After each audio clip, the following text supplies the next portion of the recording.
आणि यानंतर घेऊया शहरातील बातम्यांचा वेगवान आढावा। मुंबईमध्ये भटक्या प्राण्यांना हक्काचं घर मिळावं यासाठी अडॉप्ट अ फ्रेंड असा या उपक्रम सुरू करण्यात आलाय। मुख्य प्राण्याला हक्काचं घर मिळावं यासाठी प्राण्यांना दत्तक घेण्याची चळवळ सुरू झाली आहे। बोरिवलीतल्या लिंक रोडवरती असणाऱ्या पबमध्ये प्रवेश नाकारण्यावरून ग्राहक आणि बाउन्सरमध्ये हाणामारी झाली। मारहाणीची दृश्य सीसीटीव्हीमध्ये चित्रित झालीत। हाणामारीमध्ये 2 जण गंभीररीत्या जखमी झाले।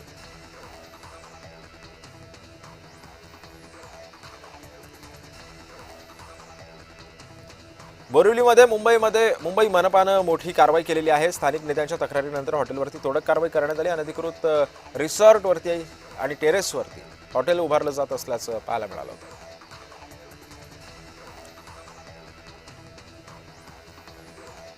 सायन पनवेल मार्गावरती वाशीत एका ट्रॅव्हल्सला आग लागल्याची घटना घडली। सुदैवानं कोणतीच जीवितहानी यामध्ये झाली नाही। या आगीचं कारण मात्र अद्याप स्पष्ट आहे। रायगडच्या कर्जत शहरातील महावीर पेठ परिसरामध्ये भटक्या कुत्र्यानं धुमाकूळ घातला आणि 6 वर्षाच्या चिमुकल्यासह 7 ते 8 जणांना चावा घेतल्याची धक्कादायक बाब समोर आली आहे। या प्रकारामुळे कर्जत बाजारपेठेमध्ये भीतीचं वातावरण निर्माण झालंय। पिसाळलेल्या कुत्र्याला नगरपालिकेनं ताब्यात घेतलं असल्याची माहिती सुद्धा समोर आली। खोपोली पोलिसांनी CIR प्रणालीच्या माध्यमातून हरवलेल्या 40 मोबाईल शोधून काढलेले आहेत आणि त्यांना मूळ मालकांना परत केलेले। सुमारे 8,24,000 रुपयांच्या किमतीचे मोबाईल रायगडसह विविध भागातून हस्तगत करण्यात आले।